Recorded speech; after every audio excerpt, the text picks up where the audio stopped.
por ejemplo, ustedes pueden consultar un libro que se llama Gestión de Inversiones o Administración Financiera de Hitman y Lawrence. Si me escriben, yo les puedo compartir el libro que aborda lo del costo hundido y costo de oportunidad. Entonces, para mí, este caso práctico, como yo les digo, ya me lo habían compartido, de hecho, realizado. Y por eso les digo que es muy importante que ustedes verifiquen las notas que tomaron en clase para saber cuál es el punto de vista del docente. Porque para mí este costo, aunque haya sido un regalo que recibió el inversionista, se debería de considerar en el flujo del proyecto como un costo de oportunidad. ¿Y por qué? Porque esas herramientas y equipo, aunque el empresario no vaya a gastar para adquirir esas herramientas y equipo, podría, ya que son de su propiedad, podría venderlas y del dinero obtener un efectivo, ¿verdad? Por 5,000 quetzales. Por lo tanto, no son un costo hundido porque ya no debe pagar esos costos el empresario, pero los podría vender. Entonces es un costo de oportunidad. Es decir, tiene la oportunidad de obtener fondos de esos mismos activos si los vende, ¿verdad? Independientemente del proyecto. Si no los utiliza en el proyecto y los vende, por otro lado, o tiene un valor de 5,000 quetzales y ese es el costo de oportunidad del empresario. Entonces, a criterio personal, sí deberían de considerarse esas herramientas y equipo como parte de la inversión del proyecto. Pero en este caso no lo hicieron, que es un caso que ya me compartieron realizado. Tengo entendido que este fue contrastado con uno de los docentes que ha dado este curso, ¿verdad? Entonces, sí me gustaría si ustedes que han recibido ese curso pudieran comentarme cuál ha sido la instrucción que ustedes recuerdan que dio el licenciado en clase para poder, pues, indicarles, sí, de hecho aquí, yo les puedo decir, aquí no lo incluyeron porque dice el caso práctico que es un regalo que recibió el inversionista. Por lo tanto, al ser un regalo, el empresario no va a gastar en herramientas y equipo. Y al no tener necesidad de gastar en ello, no se incluye en la inversión porque no va a representar una salida de efectivo. Entonces, en lo que ustedes se tienen que centrar es, ¿va a representar una salida de efectivo futura? ¿El efectivo todavía no ha salido? Si el efectivo no ha salido, sino que es una oportunidad o una salida de efectivo futura, porque es una proyección lo que estamos haciendo, entonces se considera como un costo de oportunidad y se incluye en la inversión. Pero si es un gasto, un costo o gasto en que ya se incurrió, o ya sea que ya lo pagó el empresario o que se lo hayan regalado, entonces se considera un costo hundido, ¿verdad? Entonces, si ustedes ven en el ejemplo que fue un regalo o si en el caso práctico les dicen, estos costos, estas herramientas ya las adquirió el empresario, entonces es una trampita que tiene el examen que les indica a ustedes que es un costo hundido, ¿verdad? No sé si con eso más te confundí, compañera, o aclaré un poco la situación. Para mí, como te digo, debería de ser de incluirse en la inversión y no representa un costo hundido porque las herramientas se pueden vender y de la venta se puede obtener efectivo. Pero te voy a dar otro ejemplo un poco más que quizás te lo aclara mejor. ¿Qué sí sería un costo hundido? Por ejemplo, pagarle, como te digo, a alguien que me haya hecho la evaluación del proyecto y al final, si ya le pagué, yo no lo voy a incluir como parte de la inversión porque es efectivo. Si no se lo no se lo he pagado quizás, pero se lo voy a pagar porque ya me comprometí con el proveedor, ya el proveedor hizo el estudio, el asesor hizo el estudio de factibilidad del proyecto, entonces si ya lo hizo, pues yo ya pagué ese estudio, entonces yo no lo considero como parte de la inversión y sí me representaría un costo hundido, ¿verdad?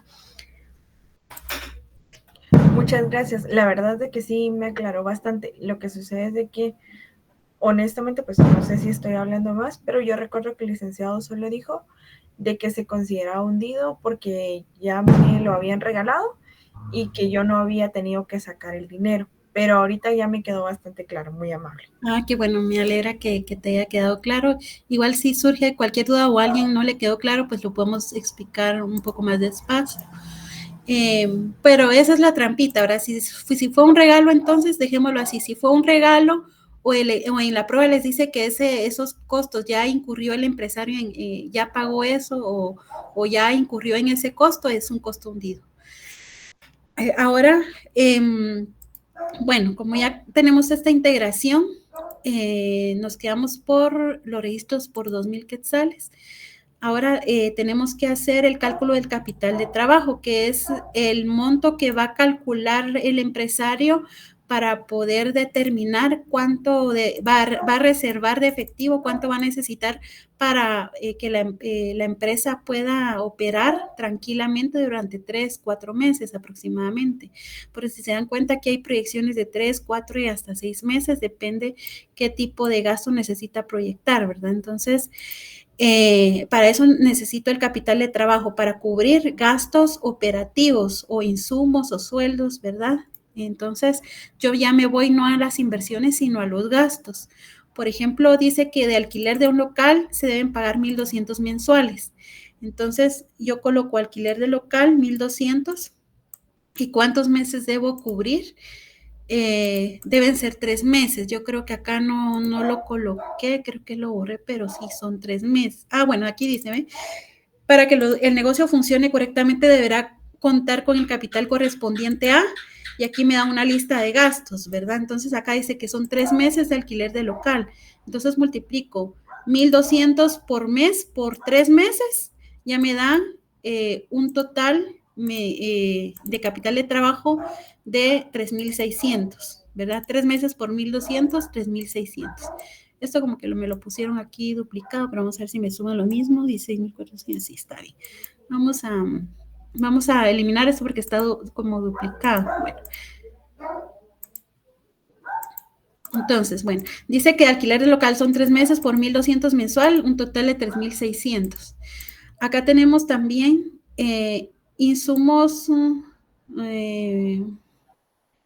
¿qué más? Ok, 4 meses para el sueldo de vendedor, que mensualmente él gana 2,100.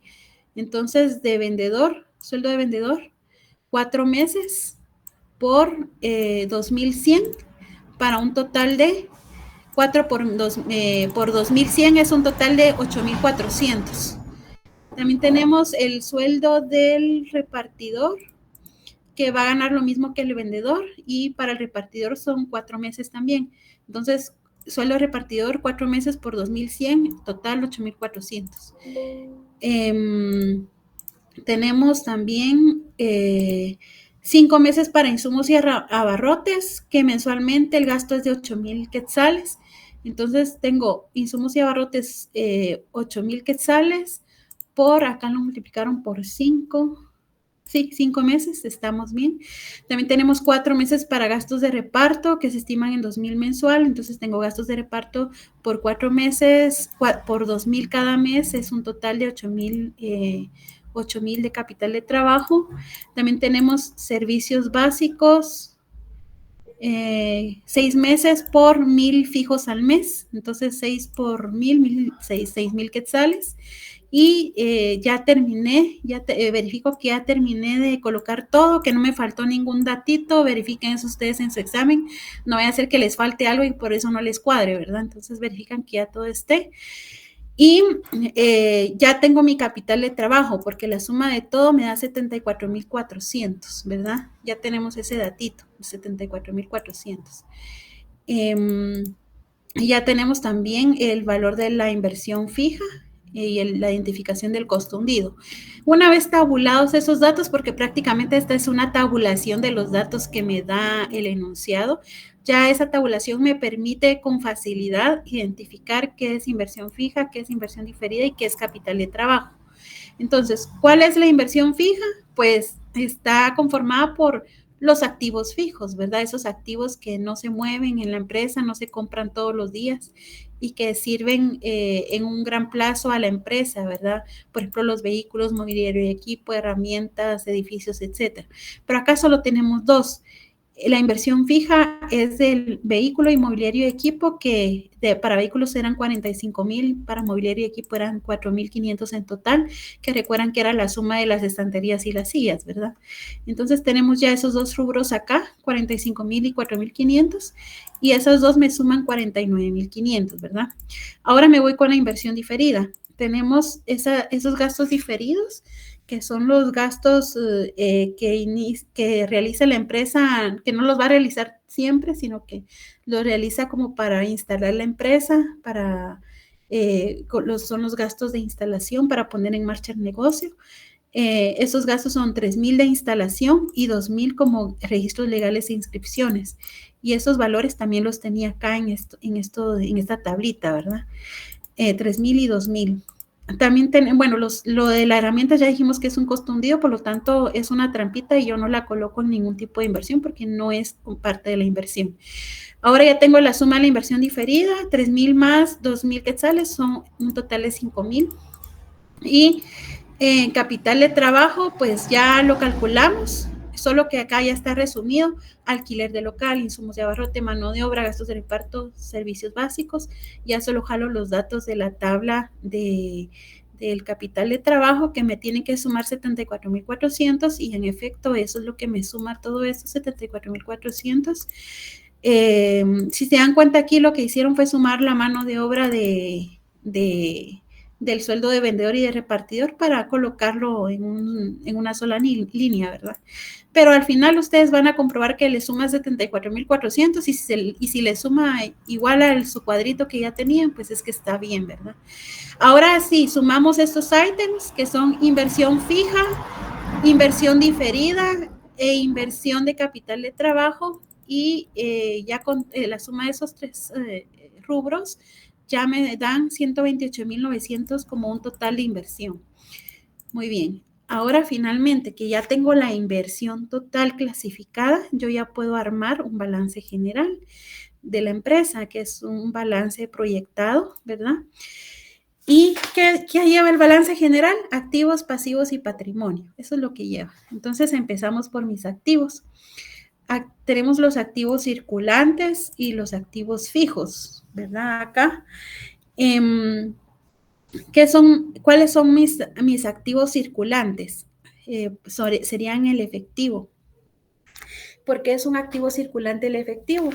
Porque el efectivo se mueve en la empresa todos los días, ¿verdad? Es un activo que es una cuenta contable que tiene movimiento todos los días, o frecuentemente. Por ejemplo, frecuentemente la empresa recibe dinero de cobro de facturas de clientes, frecuentemente la empresa paga facturas de proveedores o de gastos, etcétera. Entonces el efectivo es parte del activo circulante porque circula, ¿verdad?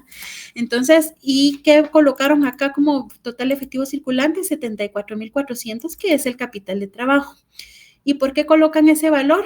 Pues acá tenemos una notita, porque es el primer rubro que se tiene previsto para estos casos. Es decir, este efectivo, como es una proyección, yo estoy proyectando que esta es la cantidad que necesita la empresa de efectivo para poder operar.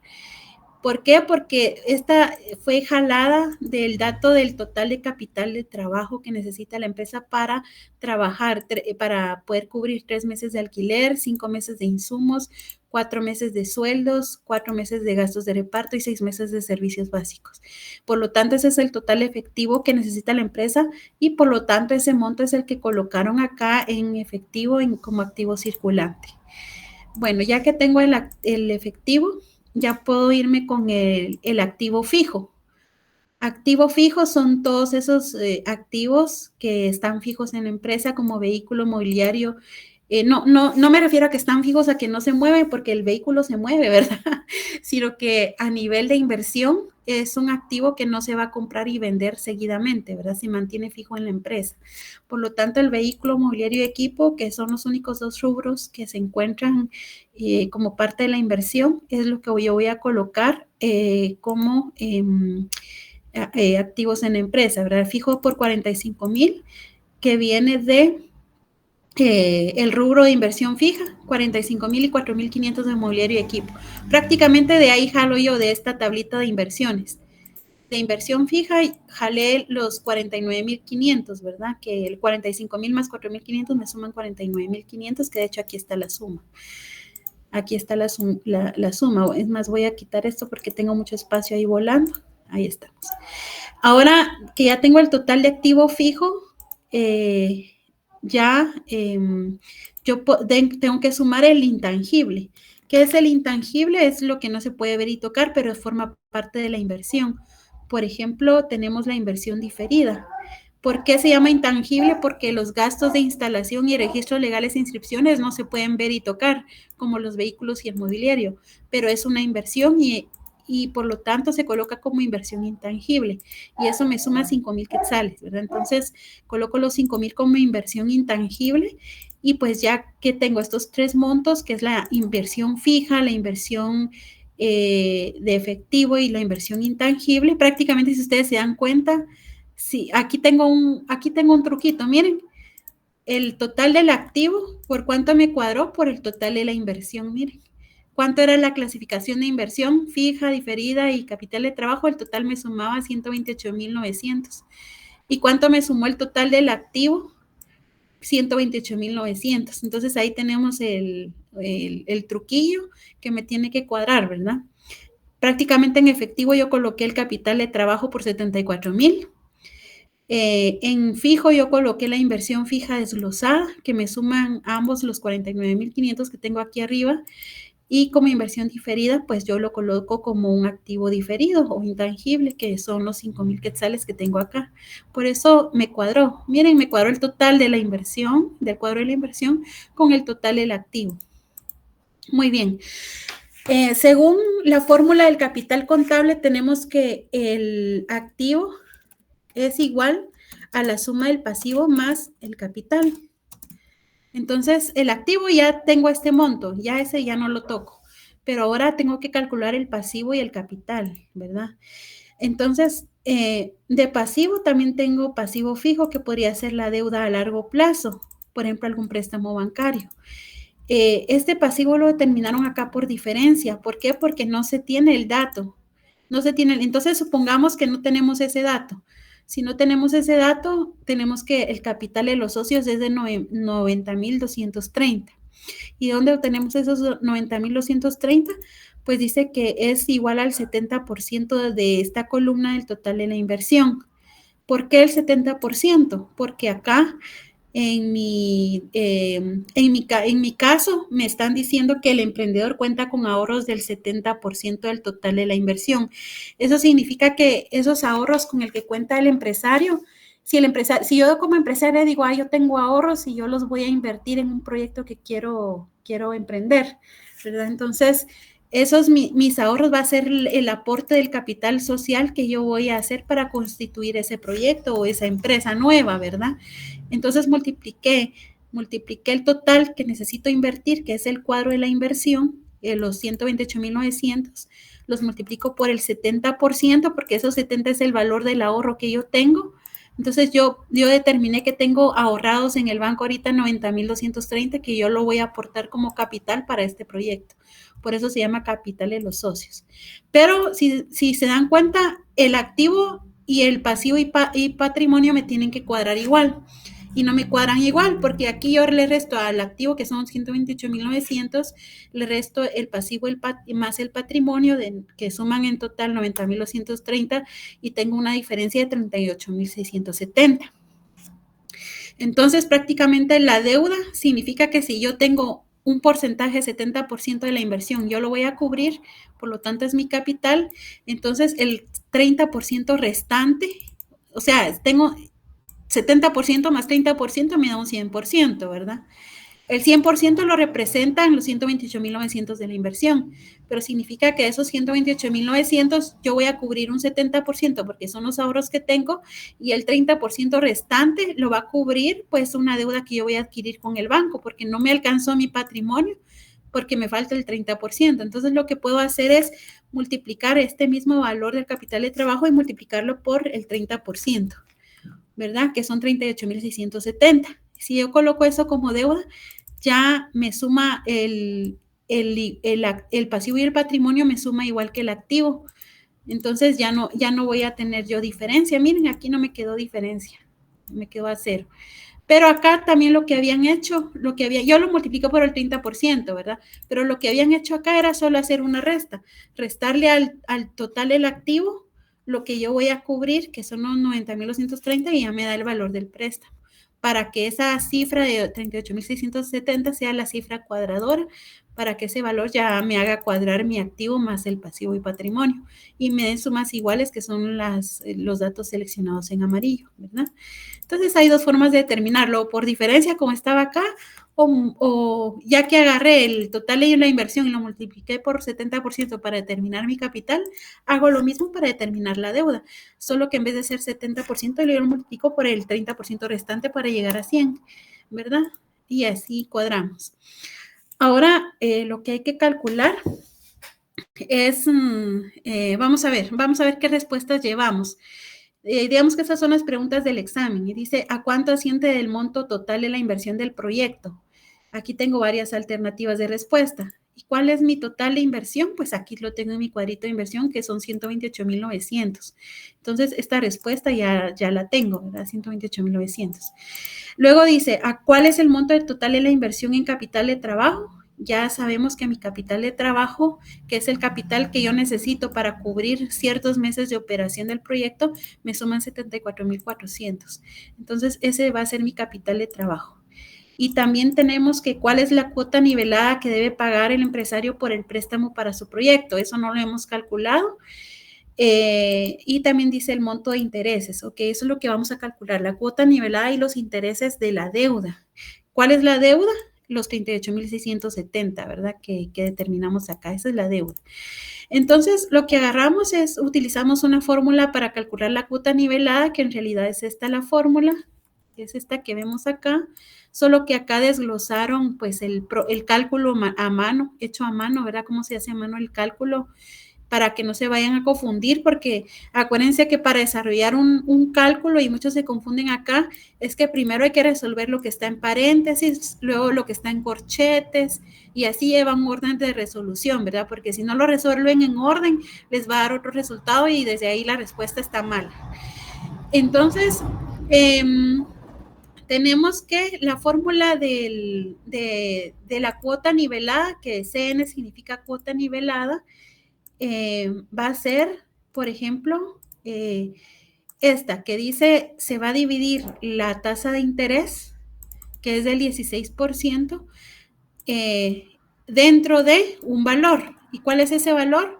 1 menos un resultado que tengo en otro corchete, que es dividir 1 dividido 1 más la tasa de interés elevado a, aquí es elevado a la 3. ¿Y por qué 3? 3 es la cantidad de años que va a durar el proyecto, ¿sí? Entonces, eso es elevado a la 3. Si fuera 4 años, pues aquí le ponen elevado a la 4 y así. Y el porcentaje es la tasa de interés que les da el enunciado, que acá me dice el enunciado que dice que como el emprendedor cuenta con ahorros del 70%, el 16% restante, que es el interés que va a generar, es el 16% de interés por cuota nivelada de 3 años. Entonces, ahí es donde sacamos los 3 años de la cuota nivelada y tenemos el 16% del interés. Entonces, yo creo que esta fórmula se las tuvo que dar el profesor, si no tomen la de acá. Este 16% es el interés, que para representarlo no en porcentaje, solo dividen 16 dentro de 100 y ya me da 0.16, ¿verdad? Vamos a ver, 16 dividido 100, me da 0.16, podrían colocar ese 0.16 acá en vez de 16%, ¿verdad? Pero yo lo voy a dejar así como lo tengo acá en la fórmula, pero acá lo pueden representar en decimales en vez de porcentaje, para que se les sea fácil hacer los cálculos, ¿verdad?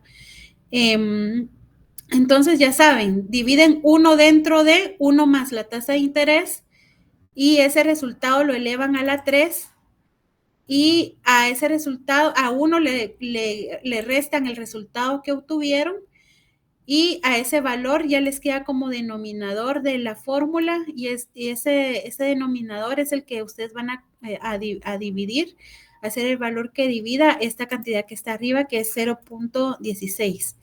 ¿Verdad? Solo que aquí lo expresaron en porcentaje. A mí me gusta presentarlo como decimal. Yo ya lo puse aquí como 0.16, pero se me mueve, entonces lo voy a dejar así. Bueno, entonces acá tengo el procedimiento de los cálculos, ¿verdad? Bueno, ese valor que obtienen, que es todo el corchete, lo multiplican por la cantidad de la deuda a largo plazo, que son 38,670, ¿verdad? Entonces vamos viéndolo paso a paso, así como lo tienen acá. El valor del préstamo lo siguen jalando en todas las fórmulas, ¿verdad? Entonces dicen 38,670 y eso lo multiplican por estos valores. Entonces lo que hacen es sumar a 1 más 0.16 me da 116%, o que sería 1.16 igual a 1.16. Eso de 1 dentro de 1.16 me da un valor que es 0.86207, ¿verdad? Ese valor lo elevo a la 3 al cubo y me va a dar 0.64577. Ese valor es el valor que tengo que dividir el número, aquí tengo que restarle a 1 a la unidad, los 0.64, 0.65577, tengo que restarlo y esa resta me da este resultado. Entonces el 16% o el 0.16 yo lo divido entre 0.3593, 42,326 y me va a dar un resultado de 0.44, 525, 78, 73.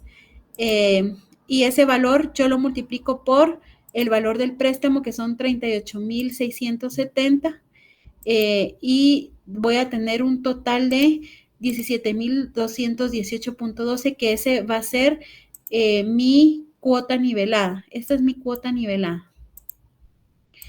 Entonces, aquí mucho ojo con la fórmula, no se vayan a confundir, acuérdense del orden de la operación. Por ejemplo, acá el 1 yo se lo resto a esta cuota, a esta cifra, para obtener este número de 0.35 y ese es el que tengo que utilizar como divisor, ¿verdad? Entonces agarro los 0.16 dividido 0.35 y ya me queda 0.44 y ese 0.44 finalmente lo multiplico por el total de la deuda a largo plazo para obtener mi cuota nivelada. Esa es la fórmula de cuota nivelada. Bueno, entonces ya que tengo mi cuota nivelada, yo lo que hago es esta tablita de amortización. ¿Y cómo empiezo? A ver, porque muchos nos confundimos en el examen y decimos, ¿cómo empiezo aquí, verdad? Agarran la deuda, que son 38,670, la colocan acá en el que es su saldo de la deuda, ¿verdad? Ese es su saldo y lo que hago es la cuota nivelada, que ya la calculé, ya yo la coloco en los años 1, 2 y 3, que va a ser la misma cuota, por eso se llama nivelada. Y coloco la misma a los 3 años que va a durar esa deuda. El interés es del 16%, entonces lo que hago es multiplicar el saldo anterior por 16%, que es la tasa de interés anual, y ya me da 6,187.20. Entonces lo que hago para saber el monto de la amortización, solo de la deuda, es decir, la amortización no incluye el interés. La amortización se refiere al valor que se va a pagar de la deuda sin contar el interés. Por lo tanto, le resto la cuota nivelada del interés y me va a dar una cuota de amortización de 11,030,92. Entonces, ya obteniendo el saldo anterior, yo le resto el valor amortizado del préstamo, ya yo tengo un nuevo valor o un nuevo saldo de 27,639. Ahora hago lo mismo, ¿verdad? Lo que hago es multiplicar ese saldo por el interés, y tengo un nuevo interés de 4,422.25. Luego yo saco la amortización restando a la cuota nivelada, que no va a variar durante todos los años, yo le resto el interés calculado ese año, ya tengo el valor de amortización de la deuda, entonces, por lo tanto, yo le resto a la deuda al saldo anterior el valor amortizado este periodo, el año 2, tengo un nuevo valor de 14,843.21 y luego hago lo mismo, nuevamente aplico la tasa de interés a esos 14,000 de saldo para el año 3, yo calculo la amortización restando a la cuota el interés y finalmente al saldo anterior yo le resto el valor amortizado del año 3 para obtener un saldo final de 0. Si me quedó 0 aquí es que hice bien el cálculo, ¿verdad? Entonces, para que ustedes no se friquen en el examen, apréndanse bien el procedimiento. Acuérdense que la cuota nivelada la colocan igual en los 3 años. El interés lo calculan sobre saldos y la amortización es la diferencia de la cuota menos el interés. Así es como ustedes pueden construir ese su cuadrito. Entonces, los intereses van a sumar un total de 12,984.37, que es la respuesta que me piden acá. Miren, ¿cuál es el valor del interés? Bueno, aquí, así. El monto de intereses que debe pagar Luis por los 3 años es de 12,984.37, verdadero. Es verdadero. También tenemos cuál es la cuota nivelada que debe pagar el empresario por el préstamo. La cuota nivelada es de 17,218.12 y sí es esta respuesta entonces. Ya tenemos entonces las respuestas del examen y pues ya resolvimos este caso, ¿verdad? Ya solo nos quedan 10 minutos para el tiempo que había estimado dar este repaso, pero lo bueno del caso práctico 2 es que es más sencillo de explicar. Entonces, lo voy a explicar rápido. Igual si tienen una duda, hacemos una interrupción breve. Me dice acá que la empresa va a realizar un estudio técnico de una nueva línea de productos y la investigación de mercado concluye que el mercado tiene un precio de 230, esa línea de productos, ese producto, ¿verdad? El mercado tiene un precio de 230 quetzales y 260, por lo que se espera para el proyecto colocar el precio de 10 menos que el rango máximo. ¿Cuál es el rango máximo? Es que a veces en los exámenes ponen trampas, ¿verdad? Entonces, entre 230 y 260, ¿cuál es el rango máximo, el valor máximo? 260, ¿verdad? Entonces, ese valor 260 es el que tomo como valor máximo o rango máximo. Entonces, ya que tengo el rango máximo, dice que se espera para este proyecto, colocar un precio de 10 quetzales menos que el rango máximo, es decir, a los 260 yo le resto 10 quetzales y me va a quedar 250 y ese va a ser mi precio para este proyecto. 250 quetzales, acuérdense, ¿verdad? Aquí lo tengo de hecho, miren cálculos. Precio 250, que cómo fue determinado, restando al rango máximo los 10 quetzales y ese es mi nuevo valor, 250. Ahora dice que también se establece que es posible vender 1,200 unidades anuales del nuevo producto. Entonces, ¿cuánto se va a vender? 1,200 unidades anuales. Tenemos que el estudio técnico calcula para esta nueva línea que podrían esperarse los siguientes: costos variables, material directo, acuérdense que los costos variables son los que varían con la producción, ¿verdad? Entonces tenemos material directo 70 quetzales, material directo 70 quetzales, aquí tenemos los costos variables, los vamos a ir integrando. Tenemos material directo 70 quetzales, tenemos mano de obra directa por 50 quetzales y gastos de fabricación por 20. Entonces tenemos mano de obra 50 y gastos de fabricación 20. Entonces ya tenemos en mi total de costos variables unitarios.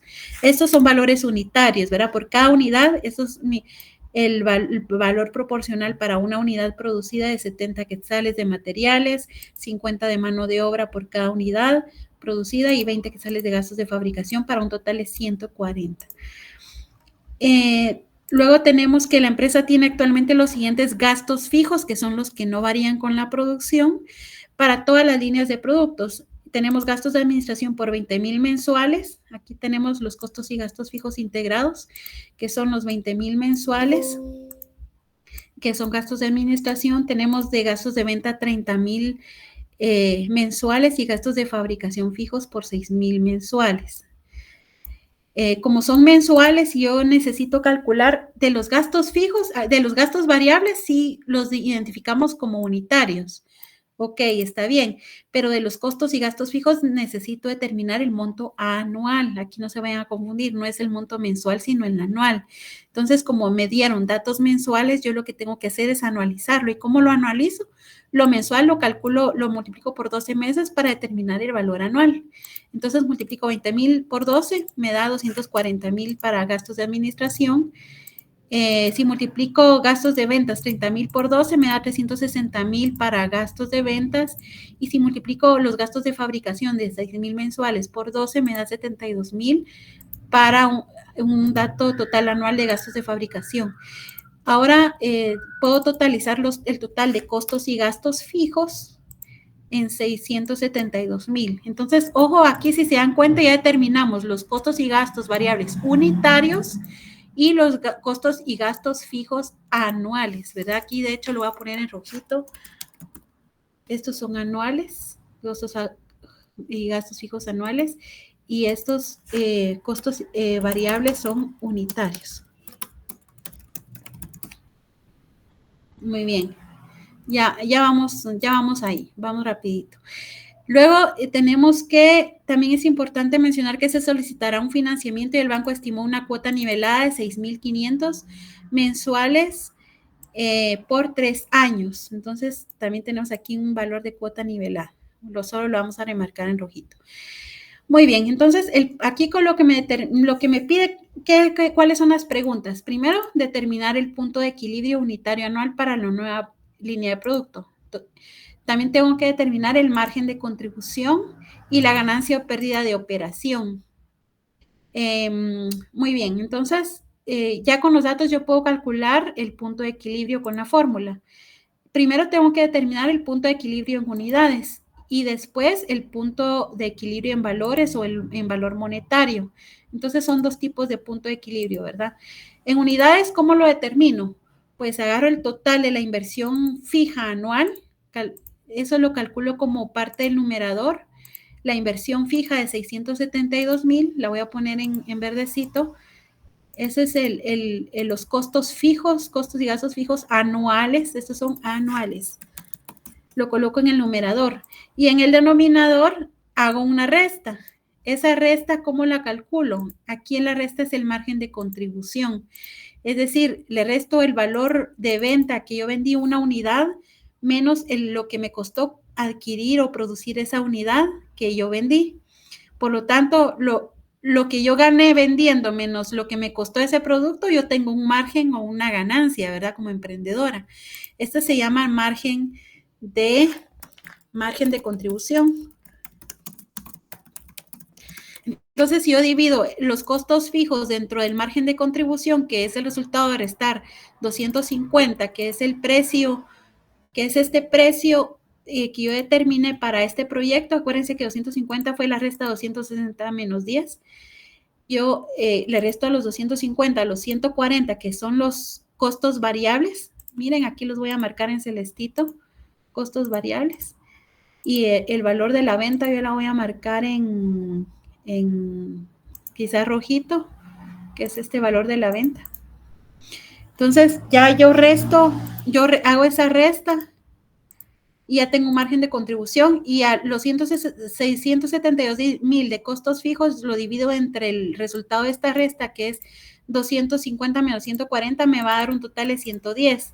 Entonces divido 672,000 dentro de 110 y me da un valor de 6,109.0909 unidades. Si yo aproximo ese valor, lo coloco sin decimales, tengo un punto de equilibrio en unidades de 6,109. Esas son unidades producidas. Entonces, el punto de equilibrio de la cantidad de unidades que debe vender la empresa, la cantidad de productos que debe vender para no perder ni ganar y cubrir sus costos fijos anuales, es de 6,109 unidades anuales. Eso es el punto de equilibrio. Miramos, esa está en mi respuesta, sí. ¿Cuál es el punto de equilibrio unitario anual para la nueva línea de producto? Son 6,109 unidades. Ya tenemos nuestra primera respuesta. Ahora necesito saber cuál es el punto de equilibrio, pero en valor monetario. ¿Cuánto en dinero yo tengo que registrar en ventas para lograr ese punto de equilibrio.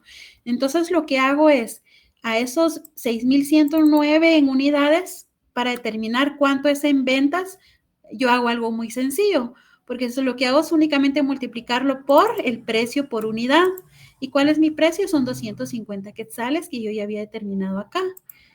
Esos 250 por unidad, por 6,109 unidades que yo debo vender para alcanzar mi punto de equilibrio, me va a dar un total de, en ventas, de 1,527,272,73 centavos en quetzales, ¿verdad? En quetzales. Ese sí es valor monetario, no son unidades. Entonces, mi punto de equilibrio en unidades, acá no me lo pregunta, pero si se lo preguntaran en el examen ya lo tienen también, ¿verdad? Muy bien, ahora ¿qué necesito? Este es un cuadrito de comprobación si está bien o mal mi punto de equilibrio. Esta es mi comprobación.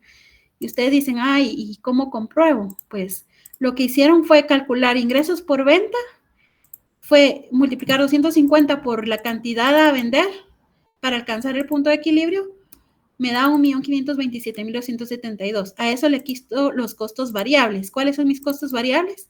140 que suma mi costo variable por unidad, 140 por esa cantidad que voy a vender y me da 855,272,73.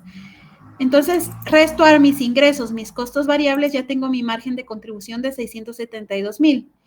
A ese margen yo le resto los costos fijos, que son 672,000, que son esos costos que no varían con la producción y que ya me daba el enunciado. Y el total que me va a dar de ganancia o pérdida de 0. Entonces, 0, este es el punto de equilibrio, en donde el empresario no se pierde ni se gana. Si me dio 0 acá en esta comprobación de ganancia o pérdida, porque este es como un mini estado de resultados. Ingresos menos costo es igual a margen de contribución menos costos fijos igual a ganancia o pérdida antes de impuestos. Si me da 0 acá, quiere decir que está bien mi punto de equilibrio que determine. Esa es mi comprobación.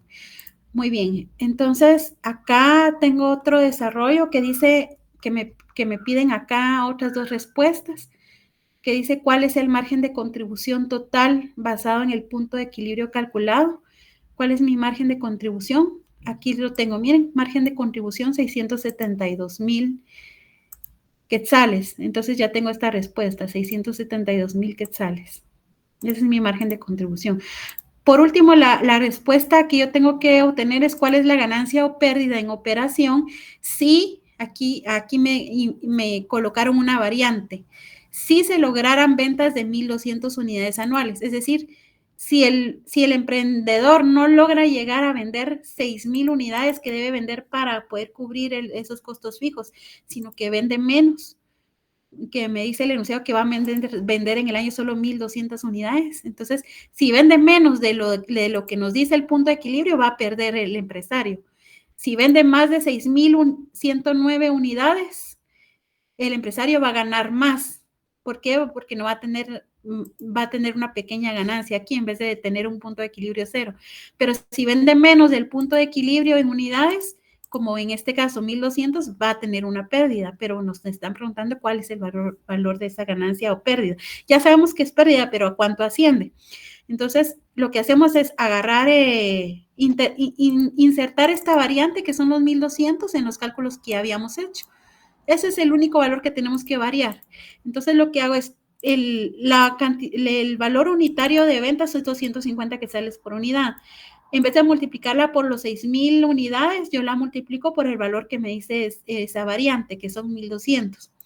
Entonces, yo multiplico 250 por 1,200 unidades, me va a dar un valor de ventas de 300,000 quetzales al año. Luego, a esos 300,000 yo le resto los costos variables. ¿Y cuál es el costo variable por unidad?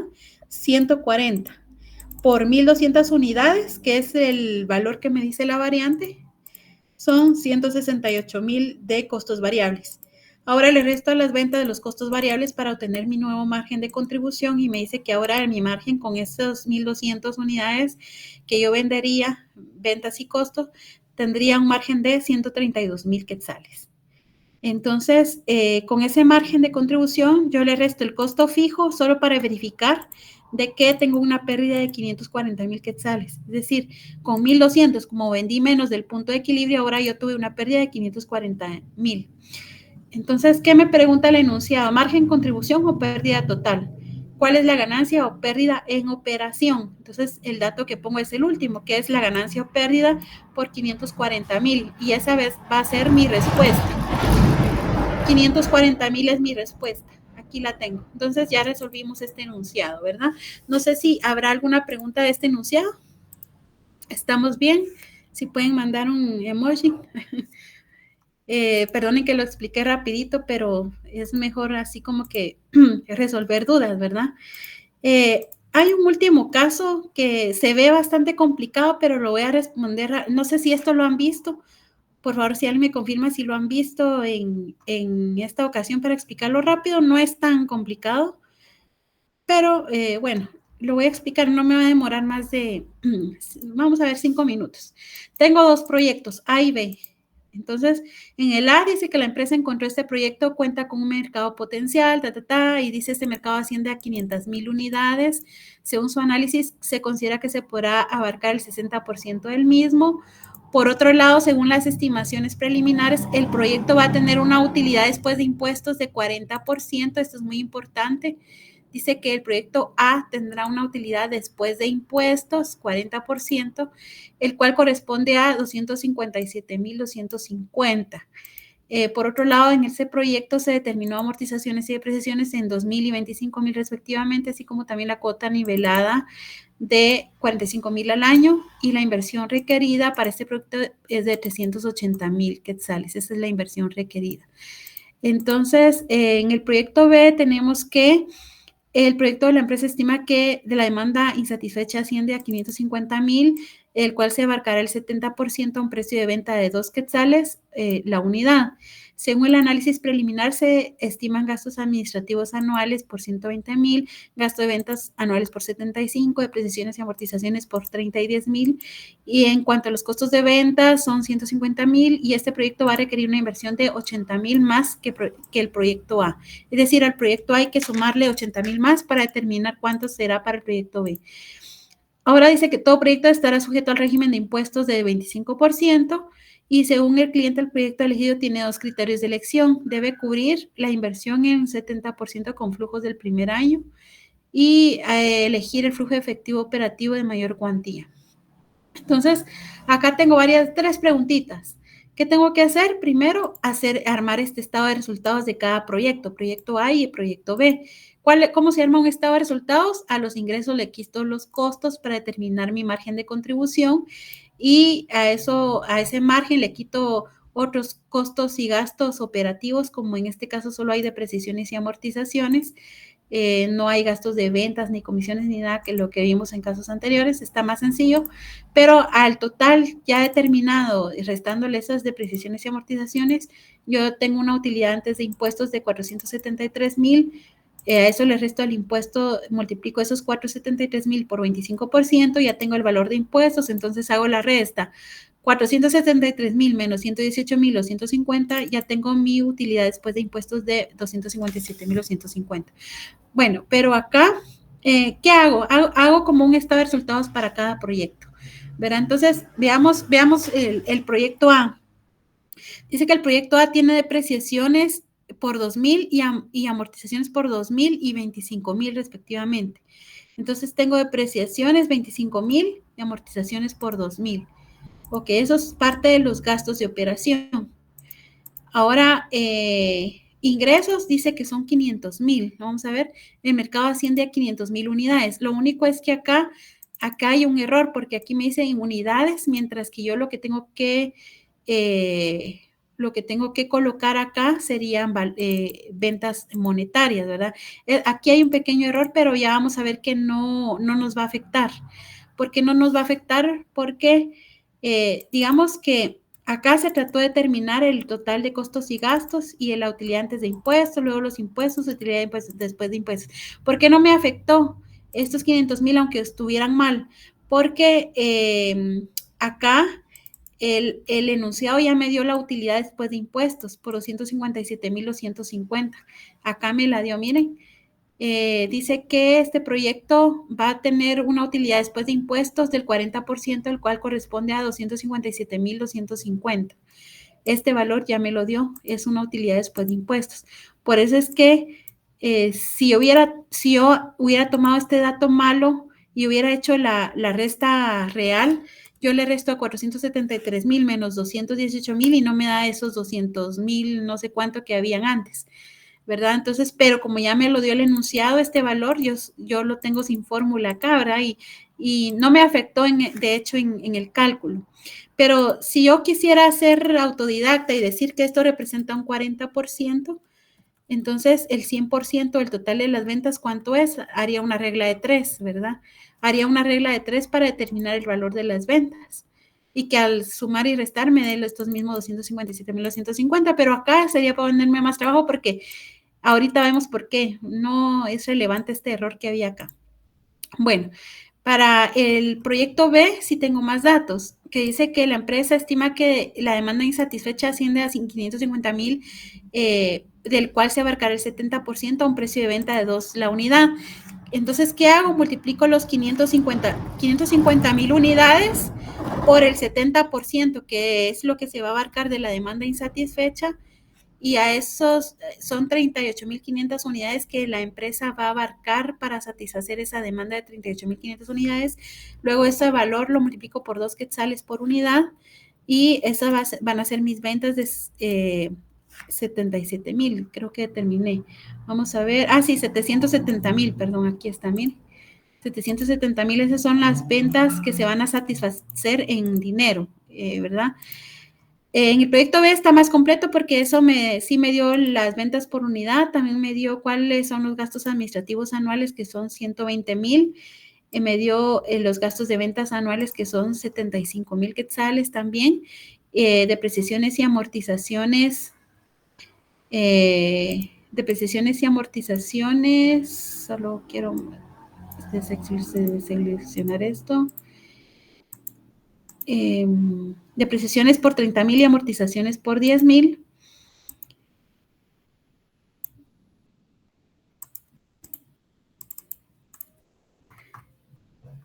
Y costo de ventas que se estima en 150,000 quetzales. Entonces, tengo acá los 150,000. Entonces, acá yo sumo el total de costos y gastos y para determinar la utilidad le resto a los ingresos los costos y gastos para determinar el margen de contribución. Bueno, el margen de contribución es cuando yo solo le resto los costos de venta, pero en este caso resté otros costos y gastos operativos fijos. Por lo tanto, mi utilidad operativa es de 385,000 quetzales. Y a eso le calculo el 25% para determinar el impuesto. Luego a esa utilidad operativa antes de impuestos le resto el impuesto y ya tengo la utilidad después de impuestos, que es UDI. ¿Qué ajustes hago? Aquí muy importante. Aquí hago lo mismo. Miren, aquí yo tenía 257,250. Ahora en el proyecto B yo tengo 288,750. Voy a marcarlo en celestito para que veamos que eso me quedó como utilidad después de impuestos. Acá ya me lo dio el enunciado, por eso es que mis valores anteriores, aunque estuvieran incorrectos, no me afectó, pero ya tengo lo que necesito, la utilidad después de impuestos. Esa utilidad después de impuestos, yo lo que hago es sumarle los ajustes. ¿Qué le estoy sumando? Le estoy sumando las depreciaciones y las amortizaciones. Miren, ¿y por qué se las sumo? Le sumo a esa utilidad después de impuestos las depreciaciones y amortizaciones para determinar, porque estas depreciaciones dijimos que no son salidas de efectivo reales, solo se restaron en el estado de resultados para determinar la utilidad del periodo, pero esas depreciaciones no fueron una salida de efectivo real. Por lo tanto, se debe sumar para determinar cuánto en realidad fue el flujo neto de efectivo. Y el flujo neto de efectivo para el proyecto B fue de 328,750 y para el proyecto A el flujo de efectivo al sumar las depreciaciones y amortizaciones fue de 284,250, ¿verdad? Entonces, ya que tengo esos flujos de efectivo, lo que voy a necesitar, vamos a ver qué preguntas me hacen. Vamos a ver. ¿A cuánto asciende el proyecto, el monto del proyecto elegido? 328,000, dice. Porque, ¿cuál proyecto voy a elegir? El que me da mayor flujo de efectivo. ¿Cuál me dio mayor flujo de efectivo? ¿El proyecto A o el B? El B es el más alto. Miren, 328,750. Por lo tanto, el proyecto que elijo es el de los 328,750. ¿Verdad? Luego, ¿cuál es mi siguiente pregunta? Basado en el criterio de mayor cobertura de inversión, ¿cuál es el porcentaje aproximado que se lograría cubrir de inversión con el flujo efectivo del primer año? Dice que son 74.80%. Vamos a ver, yo creo que acá, solo déjenme ver dónde está ese porcentaje. Ok, aquí lo tengo. ¿Cuál es el porcentaje que se logra cubrir? Entonces, ¿cuál es el porcentaje aproximado que se logra cubrir de inversión con el flujo efectivo? ¿De qué año? Del primero. ¿Cuál es el flujo efectivo del primer año? Son 284,250. Ese es el flujo efectivo del primer año. ¿Y qué porcentaje se logra cubrir de la inversión de ese año con el flujo efectivo que generó ese mismo año? Entonces yo jalo la inversión de ese año, el primer año, que ¿cuánto fue el valor de la inversión? La inversión la identificamos en el año 0, fue de 380,000. Entonces divido los 254,000, que fue el flujo generado dentro del 100%, que es la inversión, y me da un total de 74.80%. Este es en valor en decimales, pero si yo lo convierto lo multiplico por 100, ya lo convierto en la calculadora, ya lo convierto a porcentaje, ahora 74.80%, y esa es mi respuesta acá. Y finalmente, ¿a cuándo asciende la diferencia entre los flujos de efectivo de ambos proyectos? Solo hago la resta, ¿verdad? ¿Cuál fue mi flujo efectivo del proyecto A? 284,250, que de hecho me lo dio el enunciado. Bueno, pero me está hablando no de la utilidad, sino del flujo efectivo. El flujo efectivo fue después de haber sumado depreciaciones y amortizaciones, ¿verdad? El flujo efectivo del proyecto A fue 284,250 y el flujo efectivo del proyecto B fue de 328,750. Entonces hago las restas y mi diferencia es de 44,500 y esa es mi respuesta en la diferencia de ambos flujos de efectivo. Ahora, solo como dato, quería definir de dónde sacamos este monto de la inversión del año 0 de ambos flujos de efectivo. Porque sí utilizamos este dato de la inversión del año 0 del primer proyecto para determinar esta respuesta del porcentaje que se logra cubrir. Entonces, veo que el primer proyecto son 380,000 y del segundo 460. ¿De dónde lo saqué? Pues me lo tiene que decir si no me lo dice en el enunciado, bueno, aquí me dice, miren, la inversión requerida para el proyecto A es de 380,000, por eso esos 380,000, como es la inversión, todo lo que sea inversión yo lo coloco en el año 0, son 380,000. ¿Y cuánto fue para el proyecto B? Para el proyecto B fueron 460,000 y eso me lo tuvo que decir el proyecto B, pero aquí no me lo dice. Solo dice que el proyecto requerirá una inversión de 80,000 más que el A. Entonces, le sumo a los 380,000 del primer proyecto los 80,000 más que me dice el proyecto B y me da 460,000. Y esos 460 son los que yo coloqué en el año 0 del proyecto B. Y así fue como determinamos nuestras respuestas, compañeros. Perdonen que se los haya dicho un poco rápido, pero también para respetar su tiempo y entiendo que tienen que descansar. No sé si hay alguna pregunta y si no, pues terminamos acá, ¿verdad? Muchas gracias, compañeros. Así que les deseo éxitos en su examen. Feliz noche y feliz fin de semana. Muchísimas gracias. Feliz noche. Con todo gusto, compañeros.